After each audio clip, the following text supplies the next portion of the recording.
What are the biggest questions heading into 49ers OTAs? OTAs officially started today.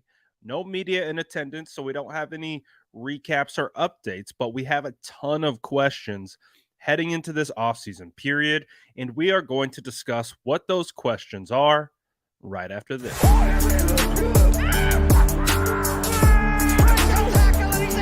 Smash that like button if you haven't already. Love to see it.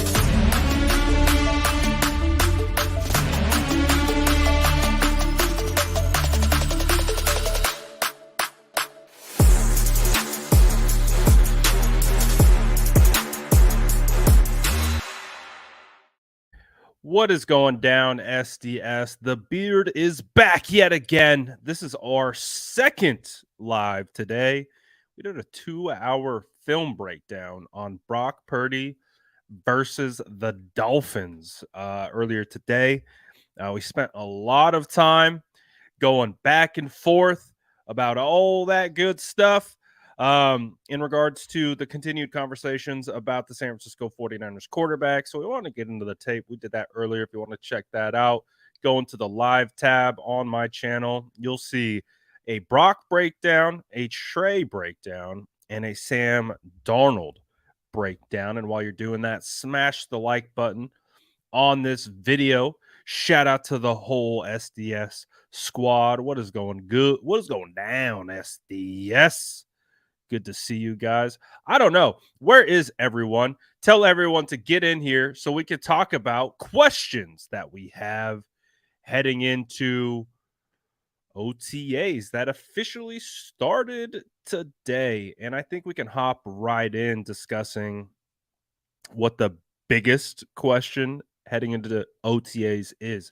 And let's kind of set the stage, right? Because Brock Purdy won't be throwing at OTAs. Brock Purdy will be there, but he won't be throwing, right? That's the big difference between these quarterback conversations.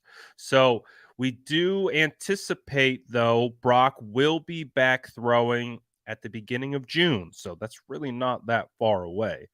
So, but in regards to throwing normal, throwing like Brock or excuse me, Trey or Sam, probably won't be happening anytime soon. Listen to Brian Debo, that like button.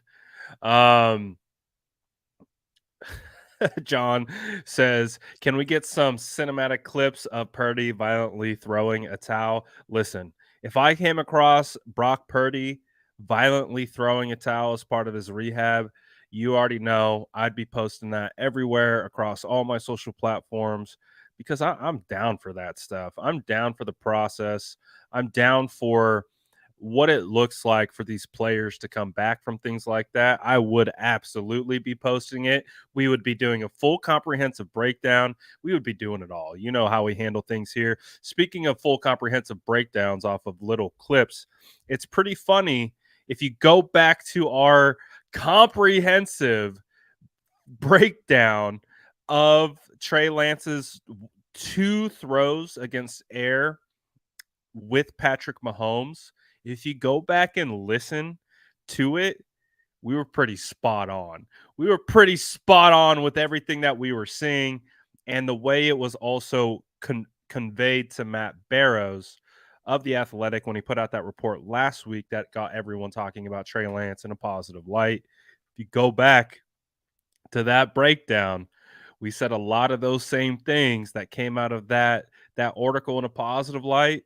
That's exactly how we were able to evaluate 2 clips against air. Let's go. I'll take that as a W. But anyways, let's start with the biggest question right now. Let's start with the biggest question right now heading into OTAs. Sam versus Trey. Who is going to come out on top out of OTAs?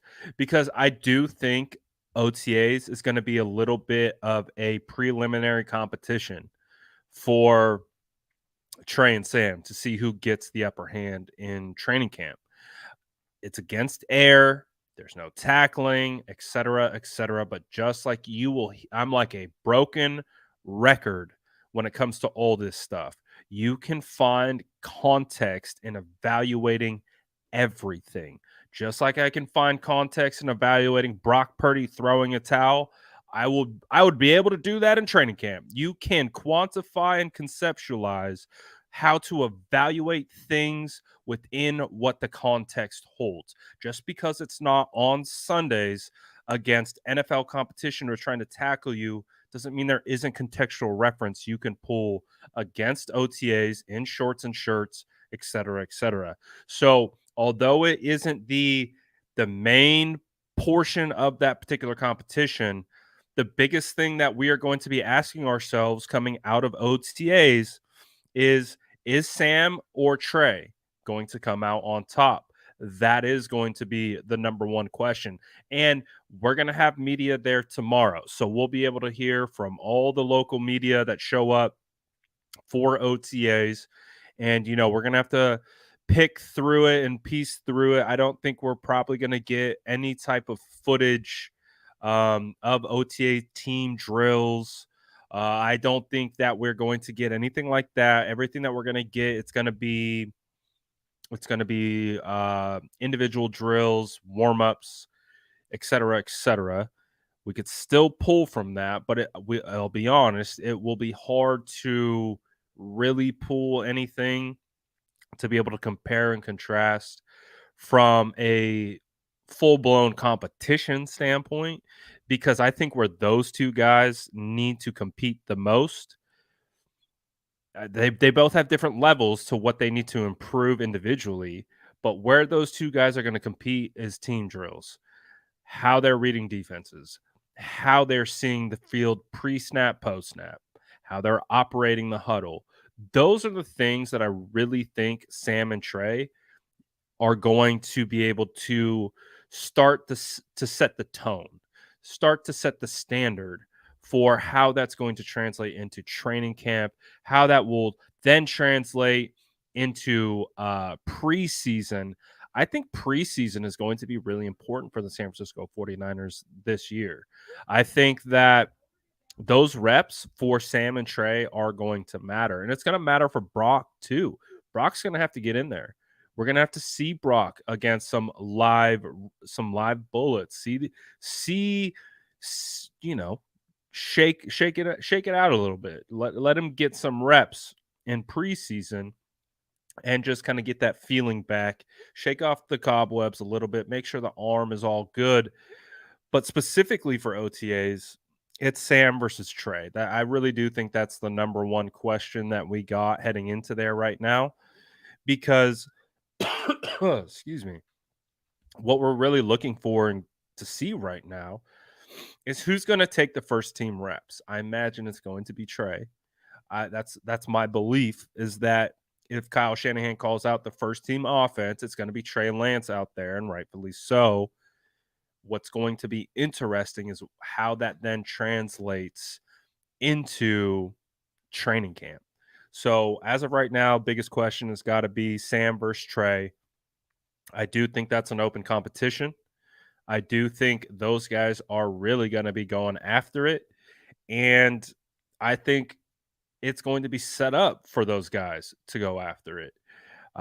Again, you still hear the glowing remarks about Sam Darnold, especially from people connected to the 49ers. I mean, you had Greg Papa today on KMBR, who is firmly rooted inside that 49ers front office coaching staff. He is a part of the broadcast team, but out of any type of like broadcaster, like Greg Papa is about that life. Like, he's a football guy. And you typically don't get a ton of like crossover between football guys and broadcast guys unless they're like former players turned broadcast, but he's not a former player, but he's deeply rooted in those conversations with Kyle Shanahan, with uh John Lynch and things like that. And he still has, he's saying today that, Sam Darnold has a shot at this. So I think we just have to be prepared for anything in regards to Sam versus Trey, and it all starts in training camp. Um, or excuse me, OTAs. And I do think we're gonna get something out of OTAs. I don't know how much. I really, really don't know how much. The biggest thing too that we're gonna be like really trying to focus on in OTAs is who's running out with the starters first. That's number one, I think. The one of the biggest, outside of the quarterback conversation, right? That's always going to be the biggest question. The second biggest question is who's running out with the starters, right? There's there's contextual reference we can pull from evaluating OTAs. Not a ton, a little bit, but one of the biggest things that we're going to be looking for is these types of things. Who are the guys running out with the ones? Last year, we had Spencer Burford run out with the ones with the offensive line in OTAs. Turns out Spencer Burford did not return that starting position through training camp, through preseason, and through the regular season. Spencer Burford started every game for the San Francisco 49ers, and that started in OTAs. And we got to look at that as well in regards to the overall kind of battles that are going on because that's what training camp is. That's what OTAs is. Yes, these guys are trying to improve, but they're fighting for roster spots. They're fighting for their ability to start. Obviously, some of that will be dictated already. All the main guys, they got their starting spots. That is not changing. But stuff like this from Brian says Womack versus Oliver. Obviously, it appears that Steve Wilkes was very high on Isaiah Oliver. He called him the best nickel in free agency, and he made it a point to say that we wanted to go out and get the best nickel in free agency. So, does Oliver come out with the starters? Does Womack get the start because he's been here? What is that going to look like? Are they going to make Oliver earn it over Womack or vice versa? So, those are the things that we're going to be looking at. The other thing that we're going to be looking at is like, what does the rotation look like on the offensive line? Who are the guys? I saw it earlier, where's Joey Fisher playing? Is he a guard? Is he a center? Where's Nick Sakel going to be? What's Jason Poe look like in this rotation? Where does Jalen Moore stay at the primary swing tackle spot? Does Pryor take a spot over him? So we're going to be trying to gain as much information as we can about the offensive line, at least for me personally. Obviously, I won't be there, so we'll have to rely on all the reporters who feed us that information, and they do a great job. Obviously, whether it's kind of reporter slash content creator or your kind of old school beat, we're going to be trying to sift through all that information, and then we're going to try to put it on a linear timeline and try to make sense of all of it from what we do have experience from. So, second biggest question in OTAs is who's coming out with the starters. What does the wide receiver rotation look like? I think that is going to be a fascinating question. Does Chris Connolly overtake Danny Gray? Like what does the wide receiver rotation look like? There are so many wide receivers in camp right now, and there's been a lot of speculation that people believe Danny Gray is on the cutting block. Not that he's going to get cut, that there's a lot of like what's going on with Danny Gray, like we didn't see a whole lot of Danny Gray last year. We actually started to see some of him at the end of the year and even in the playoffs. But what's going on with Danny Gray? Is his spot in the rotation impacted by these additional wide receivers that have come in? They brought back Willie Snead. You've got guys ascending like Tay Martin. Tay Martin is a guy that I've loved since we signed him as an undrafted free agent out of Oklahoma. He's a guy that I've continued to pay attention to. He was active for 3 games, might have been 2 or 3 games. Tay Martin was active for 2 or 3 games last year, primarily special teams related, but he's been grinding this year. I've seen the workouts. I've seen who he's been working with, one of the top wide receiver coaches and all these off-season workout things. Um, Delfonte Diamond, I believe is his name. But I'm excited to see like what the and of course you got some undrafted free agent rookies. You got Winfield coming in. You've got Ronnie Bell, the 7th rounder. Like it is going to be fascinating to see what the wide receiver rotation starts out as, and if that will continue to training camp. Running back rotation, the battle between Ty Davis Price and Laybourne. I think that is a huge battle. I think I think TDP had shown promise last year towards the end of the year. I started to see some glimpses. I didn't see the full picture from TDP yet, but I started to see like, okay, if you keep doing that and you keep improving upon that, okay, we can definitely work with that. So does TDP continue to take that next step, or does a guy like Laybourne, undrafted free agent out of Marshall, pull the next JP Mason? And are we going to have a competition between Elijah Mitchell and JP Mason? Because JP Mason proved to be extremely reliable. We again, I was talking about it earlier. We were watching 49ers. We did the film breakdown on 49ers versus Miami earlier today. And I had to pause because I was like, I'm trying so hard to focus just on Brock. Because if you guys know me and you know the channel, I love offensive line play.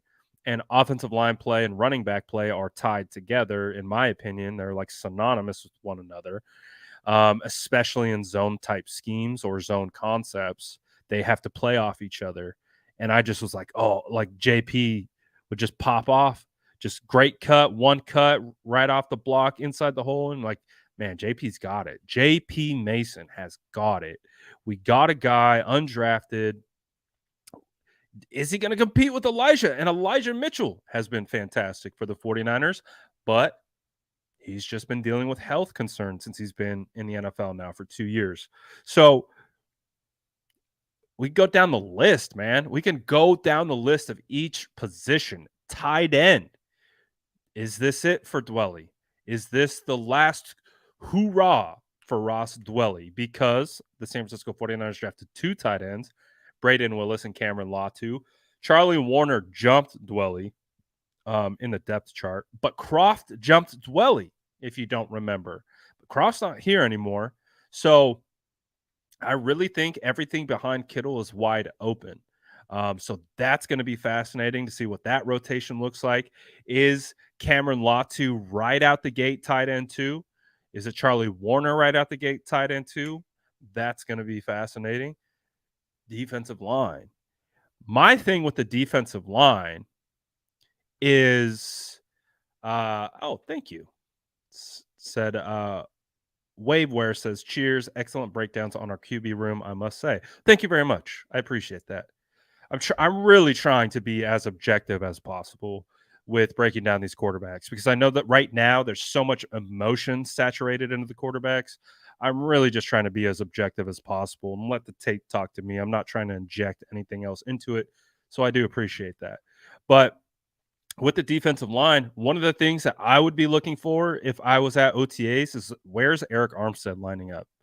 Is Eric Armstead kicking out more to the edge? Because you guys know I've got this tinfoil hat theory that I think the reason why the 49ers haven't been urgent to sign edge, they did draft Beal in the 5th round. They did bring in Weiji out of North Dakota State, who I forget whose clip it was. I think it was Jack Hammer. Justin sent me this clip of the get off drill, and the GTFO is a huge thing that Kosurek. I know how to pronounce his name, but whenever my brain comes up to it and it's like, you've got to pronounce Chris Kosurek, my brain literally cannot process how to pronounce Kosurek. Chris Kosurek. think that's it. Kosurek. Kosurek? Bro, my brain is hilarious to me sometimes. But yes, Chris Kosurek, um, he's big on get off. Big, big, big on get off. And you had Weishi beating Beal in that particular get off drill, right? So that's intriguing to me. And what he was able, I haven't done a film study on Weiji at a NDSU, the defensive end, but he kind of got that like I don't want to say Max Crosby, I don't want to say that, but like when you look at these guys that maybe don't look like they have like immense like physical tools, but they just have this like relentless motor. I think that that is something that could be intriguing for that like defensive line. Um, so what other things? What other things stood out or that we're going to be kind of looking for again? The Eric Armstead thing, wondering where he's going to go. Someone said Kalai Davis earlier. He's going to be intriguing. Drake Jackson. What they're going to do with Drake Jackson, I think, is going to be intriguing as well. Like what the plan is. To me, it feels like Drake Jackson is going to have that Charles Omenihu role. That's what it feels like to me. And Charles Omenihu was wildly successful in the role that he had on that defensive line. Considering the fact that he's bulking, uh, that's how I see it. Is just like the same thought process pertain to Eric Armstead. If I think Eric Armstead is leaning out, that means I'm seeing Eric moving to edge more. If I see Drake Jackson bulking, because Drake could go either way. You could really go either way with Drake. You could try to go straight up Brian Burns style with Drake and cut him down to 250, get him faster, get him more technical with his hand movements, hand swipes, rips, swims, all that type of stuff, long arms. Like you can go Brian Burns route with Drake and lean him out and get the speed up, get the technical pass rush elements up, but he's bulking. So because he's bulking, to me, that makes me feel like he's headed more towards the Omenihu role opposed to the the big end. I mean, he could be the big end because he's bulking, but I see him kind of being like a pass rusher over the three tech is like a basically how I'm perceiving his additional weight.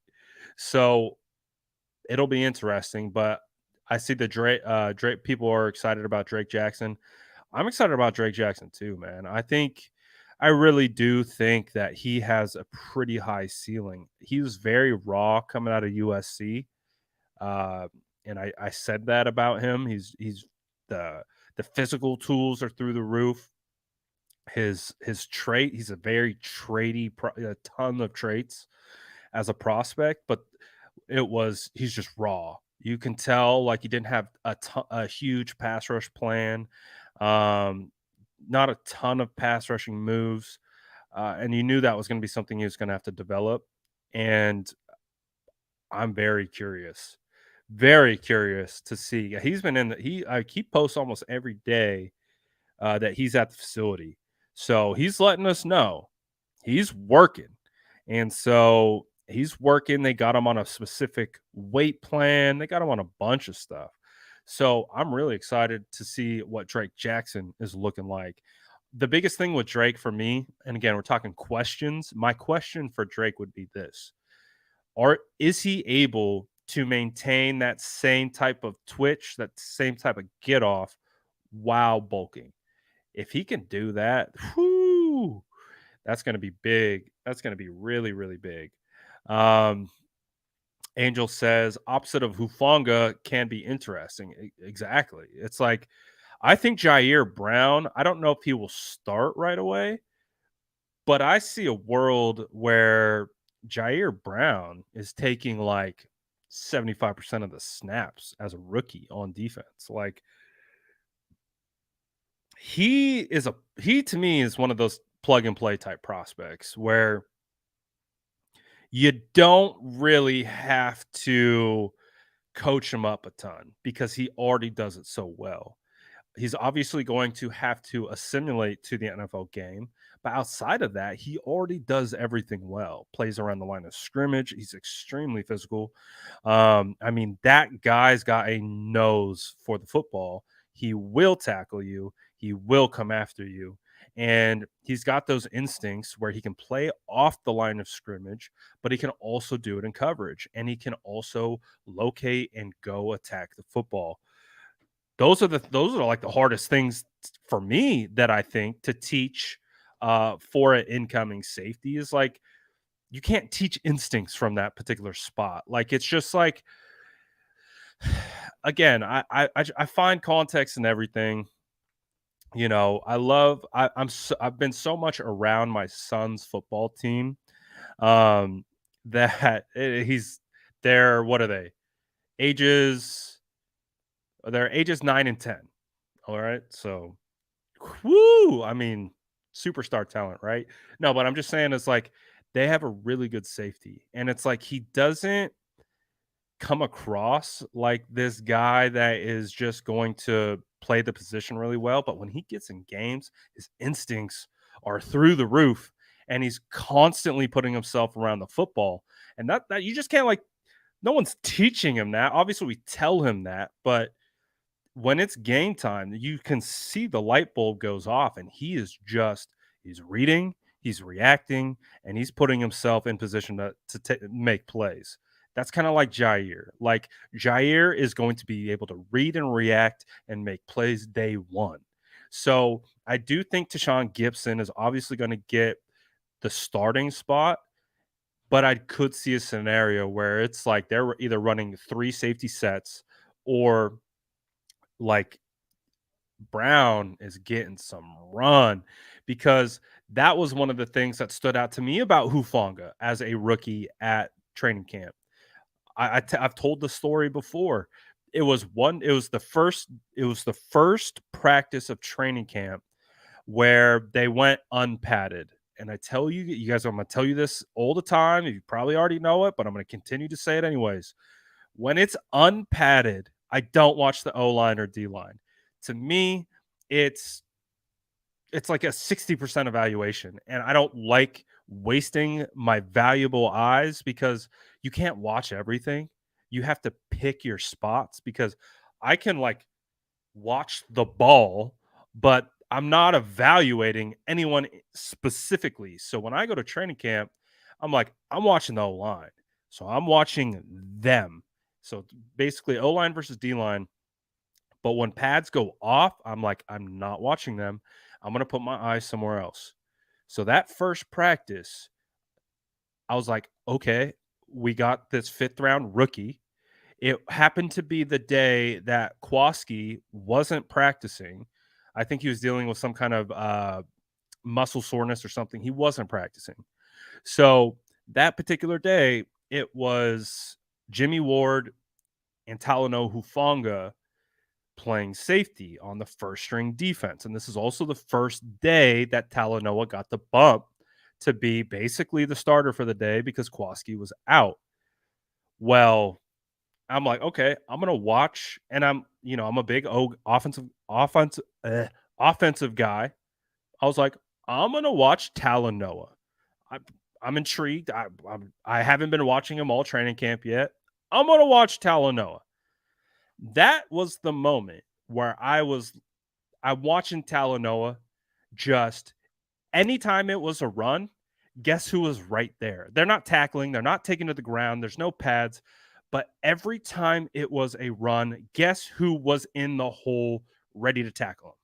It was Talanoa. Read and react skills on point. Like it was second nature for Talanoa to put himself around the football. And I came away from that practice like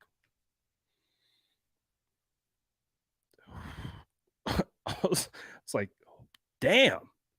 It's like I owe you an apology because apparently I wasn't familiar with your game because I someone asked me about Talanoa to look at him coming out of USC, and I saw all those things, but I just was like, he looks a little slow. that was my that was my only knock on Talanoa was like he looks like a baller, but he looks a little slow. And I was like, "Eh, maybe he plays more like a hybrid linebacker in the NFL, like a box hybrid linebacker kind of a thing." Like he felt like to me like he could be one of those perfect candidates to kind of take that jump from safety to linebacker, but proved me wrong. And I remember that was his rookie fourth practice of training camp. I watched him the whole practice in team drills, and I was like, I think we got a guy. I think we got a guy. Like he he was doing everything. He was everywhere. And the whole point of the story is I think Jair Brown is going to be like that. I think Jair Brown has that same baseline instinct, baseline kind of knowledge of the position. And I think he's going to come in. He's going to have that type of Talanoa Hufanga, like I'm ready. I'm ready to cook. So that there's my connection between the two stories.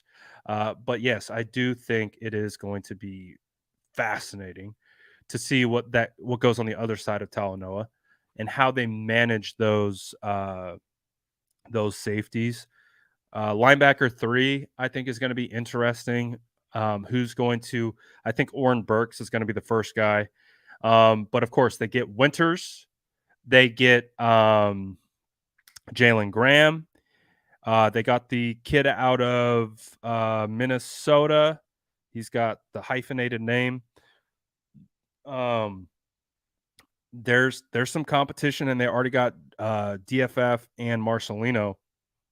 So there's going to be competition for that LB3. They typically carry 5.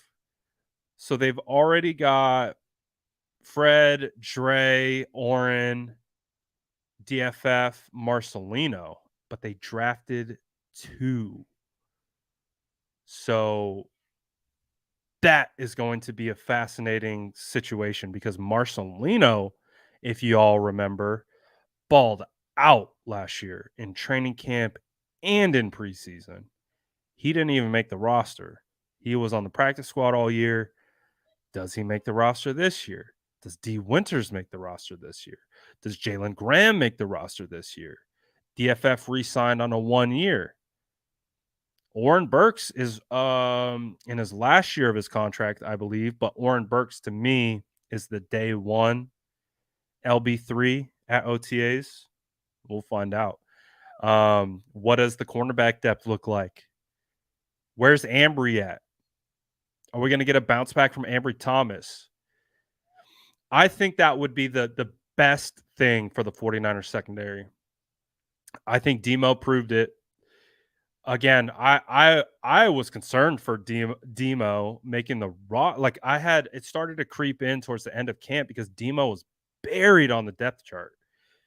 And that was when we had Darquez Denard kind of in there as a starter at that point. Like I was just like, oh, it's like, dang, Demo was behind Ambry. He was the last one up. So I was like, man, based on this rotation, I don't is Demo gonna make it? Because he seems like he's buried on the depth chart right now.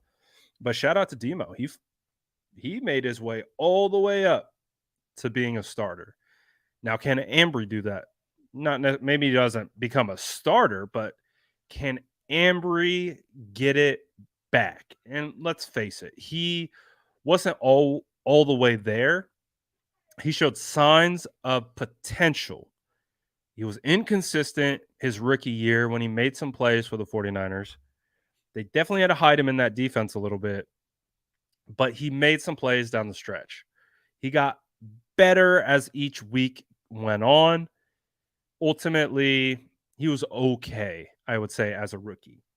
for me, it was like, oh, I seen enough that he should be able to improve and get better, and we'll see what he is. Unfortunately for Ambry, he went backwards last year in training camp. He went the opposite direction. And what are they going to do with Ambry? Ambry's a former third rounder. Is he going to take that step up?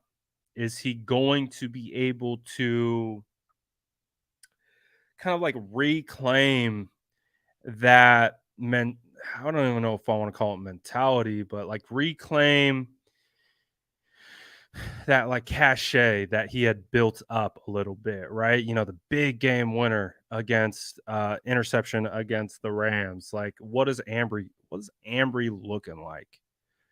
Because last year it wasn't good. In training camp, it was painful to watch. It was just painful to watch, man. And with for a guy that I was expecting to improve. So for him to take the equal step but backwards, um, I think this is a big training camp for him. I see a world that if he doesn't improve, ho I don't know how you can keep him on the roster, and I'm not calling him for to be cut. I want that to be clear.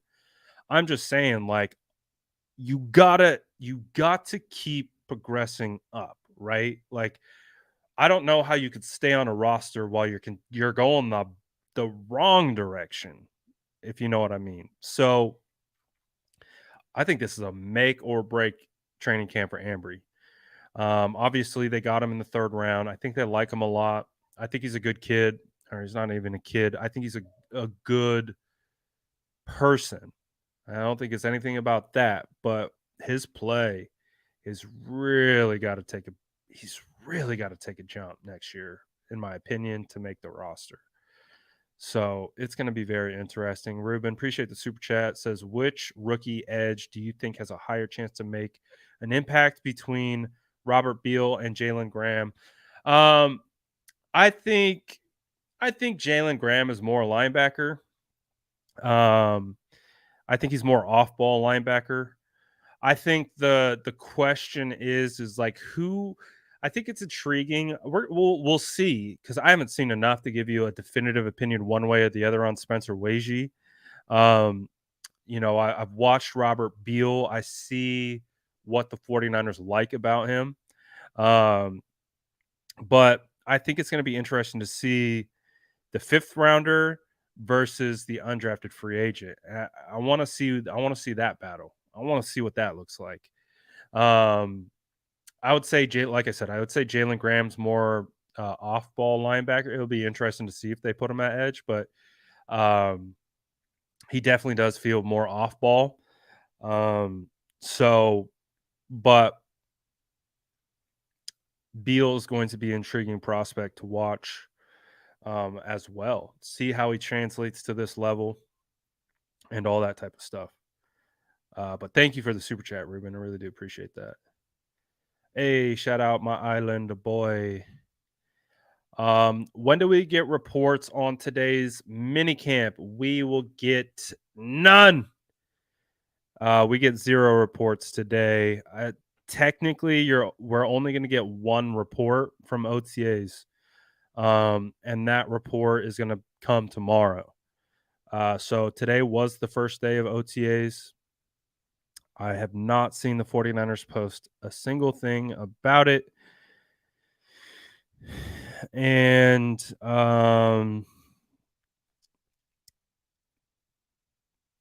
yeah, they haven't posted anything about OTAs. And you know what? They really don't post a whole lot typically,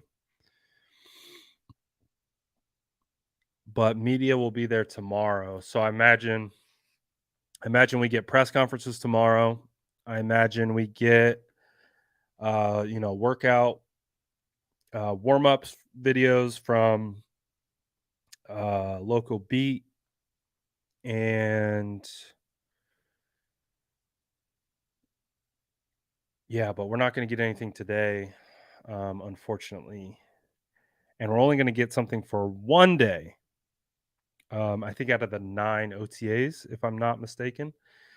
So tomorrow's going to be a big day for us. We're going to have to get all our OTAs into the first day, all into the one day. Hey, shout out Terradome. Hey, thank you for posting that and the kind words that came along with that. I appreciate you sharing that on Twitter. That was cool. And again, main goal with these quarterback um, evaluations right now is just trying to bring objectivity back to the conversation. I know we all have our opinions. I know we all like have a rooting interest one way or the other, but unfortunately when it comes to evaluating, you kind of have to like look at things through bland goggles. Like obviously I can get hyped on guys and then I will try to like, I get like a Brian Burns. I get super excited about some guys. And of course, like you're never going to hear me say a bad thing about Brian Burns. But like with these quarterbacks, I'm just trying to approach it just straight down the middle. Like if it's bad, we're going to call it bad. If it's good, we're going to call it good. And we're not going to run away from anything, nothing like that. It's it's what we're trying to do because obviously a lot of people are kind of we're getting that picking sides thing going. The whole like Jimmy versus Trey. Now it's Trey versus Brock versus Sam. Um, so that's the whole goal, and we're gonna keep doing them. We're just gonna keep kind of rotating through them for sure. So I'm excited to see what else we can keep learning from those situations. But I'm glad you're enjoying it. Colton. I've never seen Colton spelled like that. You are a rarity, my friend. I've never seen it like that. Colton. I hope they rest Trey just to piss everyone off. Oh my gosh. Could you imagine? Could you imagine if they Trey's just watching practice and they're like, why isn't he rest day? Oh my gosh. Twitter would melt. Twitter would melt. Arm fatigue narratives would be back. Oh my gosh. Don't do it. Don't do it, 49ers. Don't do it. What so those are my questions. Basically, the majority of my questions for OTAs are who's lining up where. Because all that is a jumping off point, and that's the biggest thing to remember about OTAs. This is a jumping off point. It's not the end all, it's not the be all. You have you have situations where you have your Spencer Burford to get the starting job in OTAs and they don't let it go. And you also have your guys like Demo who are buried at the back of the depth chart and they work their way all the way up to the starting spot when it comes time to play. So you're going to have it both ways, but I'm looking for the initial kind of rotation. And we can kind of base our understanding of the roster off the initial rotation. It will change, trust me. It will not be stagnant, especially once we get to training camp. But it is interesting to see kind of what the starters are looking like in OTAs. So that would be the one thing I'd be looking for. What other questions do you guys have? Sean says, "What do you think the biggest O line battle will be?" It might come down. Ooh, shout out. Welcome, Terradome, to the SDS. Thank you for your contributions and for subbing or it's not subscribing to the channel. It's officially joining. I don't even know what to call it anymore, but thank you. Thank you, Terradome. I appreciate you. For sure. But for O-line battle, really curious about this is perfectly said. The battle will be wherever Feliciano is at. I think that's a great way to say it. I think the battle for the starting spot is wherever Feliciano lines up. If we see Feliciano at right guard, that tells you exactly who he's competing with. So that's a great that's perfect because I really do think that he's going to be right now the main guy to be challenging for a starting spot. I think after that, it's just challenging. These guys are going to be competing for an active roster spot. And I think Feliciano is the only guy right now that's actually going to be challenging for a starting spot. So I think this is perfectly said. I'm really curious though, Nick Sakel and Jason Poe. Very interested because they can play the same position. They can both play guard and they can both play center. And I think those guys are going to be low key in a competition. Um, I think because you bring in Feliciano, I think Feliciano is locked on the roster. I don't think Feliciano is going to get cut. Like he told us, he's here to compete for a starter. Like he's not competing for depth. He's competing to win a spot. And I believe like you can tell like when I asked him like what his mentality heading into training camp was, he's like, "Well, I don't know what they want me to say, like or who I'm competing with, but I'm here to compete." And I'm here to compete for a starting spot. Worst case scenario, I'm a backup. So that tells you right there. Feliciano's here to win a job. He's not here to be a backup. The worst case scenario is he's on the roster as as a backup to one of these guys. So that's your main competition on the O line. After that, it's like Nick Sakel versus Jason Poe versus Joey Fisher, Il Manning, like those guys. Like who's going to get that? Uh, it would almost be considered like the last spot because I think it's Pryor versus Jalen Moore. I think those guys are competing for swing tackle.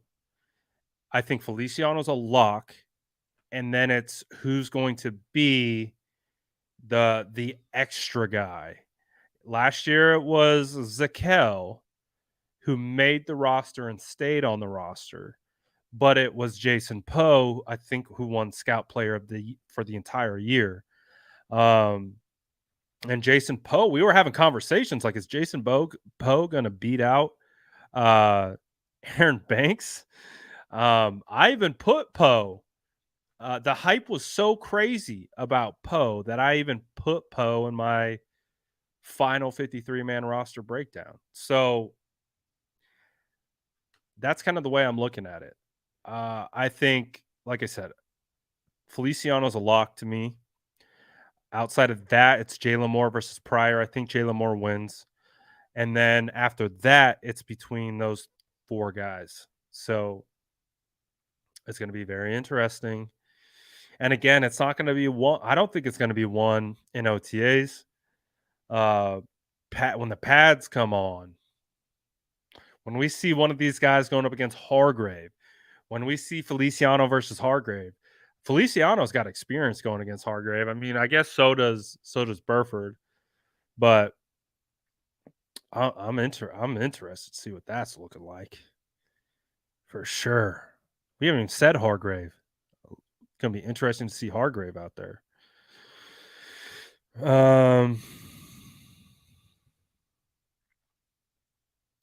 That would be interesting. Justin says, I feel like there's a legit shot that Burford might get tried at right tackle, opens up a clear spot for right guard. I definitely think Burford is more guard in the NFL, but he does have tackle experience, 2 years at UTSA, and they could try it. They could if that. But I also do think they love Colton McKivitz. I think since Colton got cut and has proved himself to the organization. I really think they like Colton McKivitz. And again, you guys remember, even me, I was banging the table with like 2 fists. Draft me an offensive tackle. It wasn't to be a starting offensive tackle. It was to be the future starting offensive tackle, because he was going to play behind Colton McKivitz, and you're going to be able to get those reps. You get a swing tackle right away, and then he's training to be the tackle in the future. Like, let's face it. Do we got like 2-3 years left to Trent Williams? Hopefully we got 2 to 3 years left to Trent Williams. But like, that was the whole process, is like, get a guy in the building, get him going against your Nick Bosa's, get him going against these guys, give them a year or two woo, to catch up to the NFL game. And then if you have to make that switch, or you go away from Colton or whatever, you have a guy ready to go. That was where my head was at with that particular thought process. But the 49ers said, no, Brad, we will not get you an offensive lineman, and you will like it. I knew they weren't going. I just knew in my heart that they weren't going to, because they never do. I'm always scouting offensive line. I thought there was a chance they could. I felt like they needed to do it, but they're like, Brad, you know better. You know better. We never take the offensive lineman that you like. We never do it. And you're going to have to be happy with it. Okay, fine. I'll be happy. I'll be as happy as I can. I'll just try not to cry when Abe Lucas turns into a Pro Bowl or Seattle. I'll try my hardest to put on a smiling face and be like, I'm glad that, we don't know what the future at tackle holds, but who knows? Maybe there's another plan up their sleeve for what they got cooking. We'll see. At 6'4", 325, do you think Feliciano has a chance at right tackle? He hasn't really played right tackle in the NFL. I definitely see him more as a guard center. But could he? Maybe. I think he would be. I don't know how well he would do on an island with speed rushers. I definitely think he could be a serviceable run blocker at tackle. It would be interesting to see how he would manage speed rushers. I mean, going from the interior to tackle and pass blocking is so dramatically different. Even though it's just one spot over, it's a different world. And that's why tackles typically have a different skill set than interior. Could he? Maybe. Would I? Probably not. But could happen. Definitely could happen. We'll see. But we'll hopefully get some of these answers tomorrow for OTAs. And we'll see how it goes. But shout out to you guys. If this is your second live of today, I appreciate you guys for joining and vibing with the Ginger Beard. You guys are awesome. Thank you again for supporting the channel, liking the content. We got a new member of the Sourdough Squad, Terradome, today. Welcome, my boy. Good stuff. We'll keep doing film breakdowns. We'll keep doing OTA breakdowns and everything in between. Shout out to all you guys. Y'all the best. Shout out to SDS. Smash that like button if you haven't already. Appreciate y'all.